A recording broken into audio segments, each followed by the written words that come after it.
check. All right. Welcome to the Our Day Off podcast here at King of the Hammers 2026. We got my friend Jason Smith here from USAC.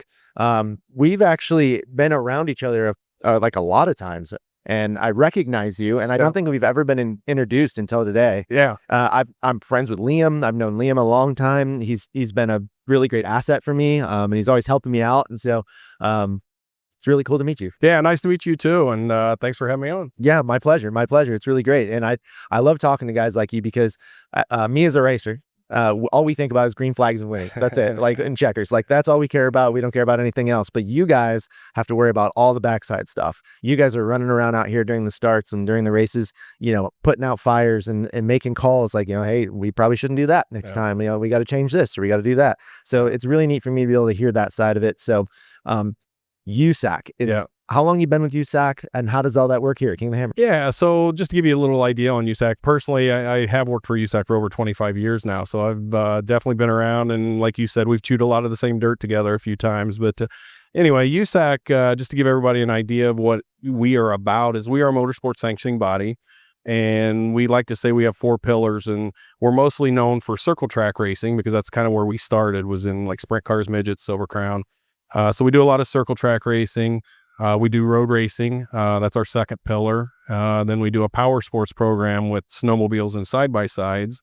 And then our fourth pillar is off-road. And really, back in 2008, we were really looking to grow the company. And the off-road was the first piece that we got into. Fortunately, Ricky Johnson was looking to start an off-road program on short course. And he came to us and said, hey, I want to still race. I need somebody to be the bad guy. Well, USAC's a paid bad guy, so we get to be the official. We get to be the ones making the calls, the ones that get yelled at. And so Ricky came and said, I don't want to be that guy. I want you guys to do it. And we got into off-road racing and have fallen in love with it since. Gotcha. So has off-road racing kind of taken over the USAC thing? Are you still heavy into the circle track? We are still heavy into it, but I mean, as far as the numbers, and that's kind of the way we look at things is membership wise. We are a member-based organization, and the numbers in off-road racing are bigger than the other 3. So that's the importance to us and, for where we stand in the industry and where off-road stands in our business. Gotcha. And so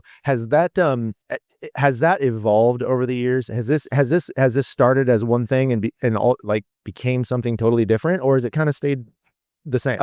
It has grown, obviously. I mean, like I said, we started in the short course. Then in 2011, short course started in 2009. In 2011, Dave came to us about coming in and, with King of the Hammers. And then obviously carrying over into his full Ultra 4 schedule. And so that's where that's at. And we're at that mode right now where it's like, okay, let's look and take this to another step. And we're actually here this weekend talking to a lot of the side-by-side OEMs about a new organization that we're putting together called ISA, which is International Side-by-Side Association. And so that group will be trying to put a common set of rules together that we hopefully can take around to each of the series so that there's not just splintered rules and things like that. So that's our next step in growing in the off-road space. And like I said, we're kind of kicking it off this weekend. Nice. That's really cool to hear. I'm glad you guys are always evolving and making next steps and changes. Yeah. What does USAC stand for? United States Auto Club. And it was started in 1956. And to give you a quick little history that might bore you to death. No, we love history. Anyway, in 1955, AAA, which is the same AAA motor club that's in California today, they were the predominant sanctioning body of motorsports in the United States. And there were several deaths in motorsports in 1955, and Le Mans was a big one. They had like 10 fatalities. But anyway, AAA was like, that's not our business. We're an insurance company and a roadside service company. Why are we doing things that people get killed in? So they just quit. They completely dropped out of motorsports.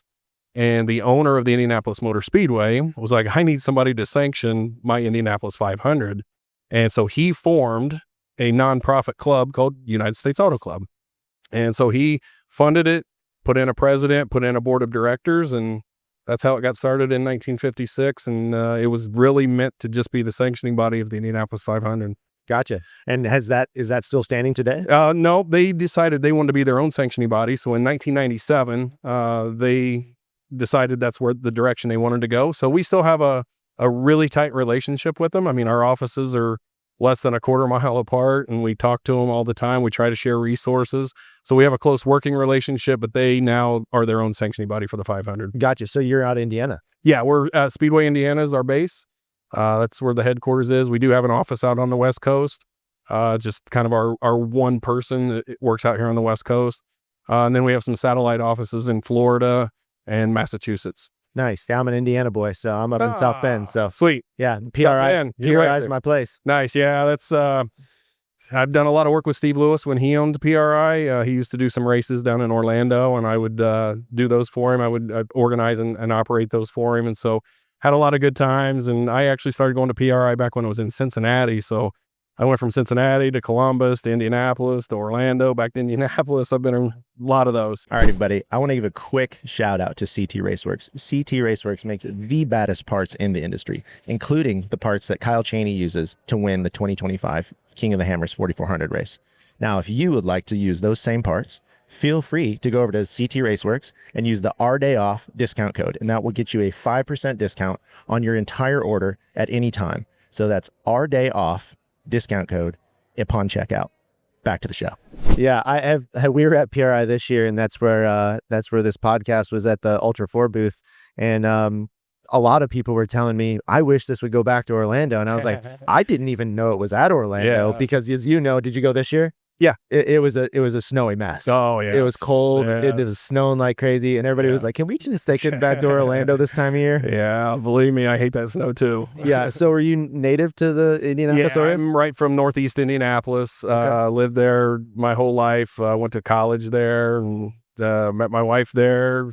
Lived there still. So yeah, lived in Central Indiana my whole life, and I don't see me moving now. Yeah, you're stuck there now. That's like me. I've moved away a few times here and there to do other stuff, and every single time here I come back. Hey, I got to give a shout out to my Indiana Hoosiers. Yeah, football national champions. I mean, that was a cool deal. What a wild thing it's been going on in Indiana. We had basketball. We had football this year. Yeah. Like, there's been a lot going on. Yeah, the Indiana Pacers went to Game 7 of the NBA championship last year, so that was cool. And good time to be a fan in Indiana. It really is. It really is. I'm up by Notre Dame, so my entire family's Notre Dame fans. For sure. Yeah, no, we're Hoosiers, and we actually made the trip to the Rose Bowl and the national championship. So got a lot of cheering in there. I bet. I've never been to any sort of a large sporting event other than like racing. You're one of the biggest right now, though. Well, I'm just saying, like, team sports. Yeah. Footballs, all that stuff. No, they're cool. I mean, if you don't mind fighting traffic and crowds, they're great to go to. Yeah. Well, hell, go to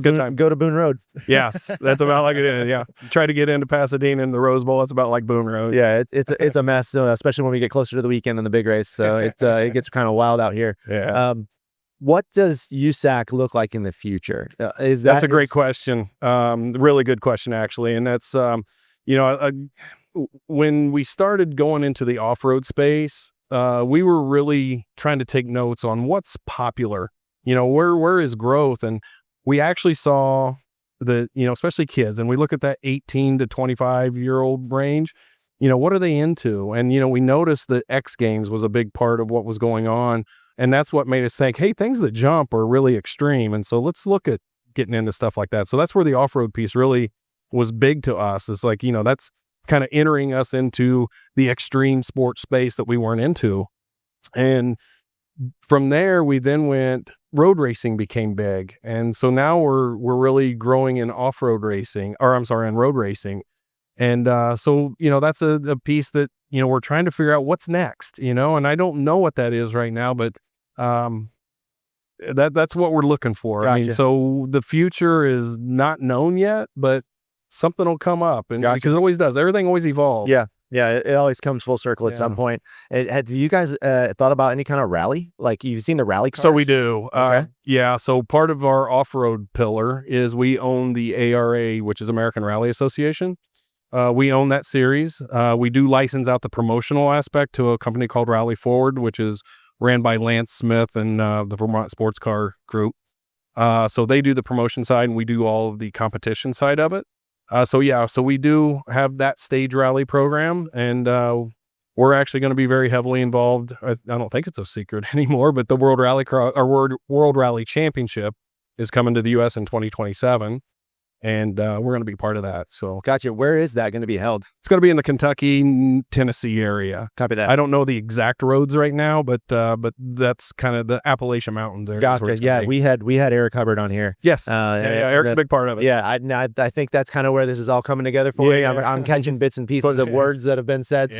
So yeah, Eric's a really awesome dude, and he gave us a great conversation. He's a wealth of knowledge, man. He is. He's a good old boy. And it sounds like they've got some really cool things going on down there in Kentucky to help kind of bring racing into the area to help the economic growth. It is nice, and I wish Indiana would do it, but Indiana's got enough racing right now. But to see their economic development group and their travel group coming together to say, hey, let's fund some things that are going to bring people from out of state into Kentucky to spend their money here. And I think, hopefully that's going to be a model for other states to look at. And I mean, that's going to help our sport really grow. Yeah, absolutely. And I'm a huge fan of anything off-road. I mean, I like on-road too. I'm a sucker for smoking tires. I've got a little drift truck that I built. So anytime I can make a bunch of smoke and noise, I'm all about it. Yeah, that's, the drifting obviously was part of a growth period there for a while. We worked really close with Jim Lau and, his group, the Formula Drift group, and looking at that and looking at like some of the burnout things that are going on now, I mean, there could be some growth potential there. Cletus McFarland, what he does with his Cletus and Cars programs and things like that. I mean, those are really popular these days. Yeah, Weston Champlin's doing the horsepower rodeo. Yeah. I think they were out at SEMA this year doing the horsepower rodeo, and that's a rowdy time. It is.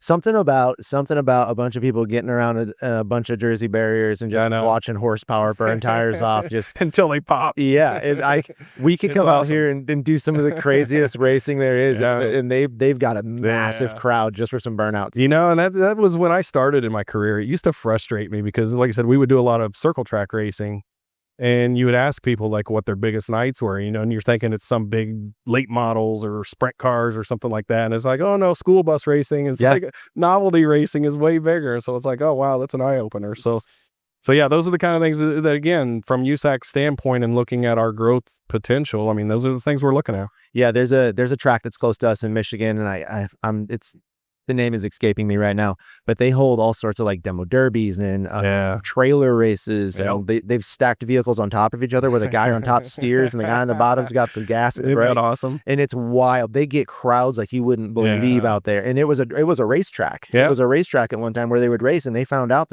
that makes no money. Yeah. Exactly. So we're just going to have all this show type stuff. And you don't deal with technical rules and, and this guy hit me, it's all for fun. And it's entertainment. I mean, at the end of the day, that's what we're all in. You know what I mean? We're all in entertainment, and that's what we have to look at. Yeah, for sure. I don't know. Every time I strap into a race car, the last thing I'm thinking about is entertainment. But it is entertainment. Everyone wants to come out and see us all go fast and jump these big jumps out here and hit the rocks and do all the crazy stuff that we do. But I love it, and I'm going to keep doing it. Yeah. And this has kind of evolved into something that I can do now here to help my community. You know, I love racing. But as the older I get, the more I was like, what can I do to be a part of this? No, this is great. I mean, we love what you're doing. And I mean, anything to help get out the word and what we do is awesome. I mean, because we're all in it together. I mean, for sure. The old saying, high tide lifts all boats. So the better we can all do together, the better we're all going to do as a business. Absolutely. Well, I won't keep you. I know you're a very busy man here at King of the Hammers. It is an absolute pleasure to have you on, sir. And Jason, pleasure to meet you. Yeah, great absolutely. to hear the backstory of you. And thank you very much for coming on the podcast. All right, Matt. I appreciate you very much. You bet, Thank you so much. All right. Thanks, everybody. This is our Day Off Podcast here at King of the Hammers. We'll catch y'all later.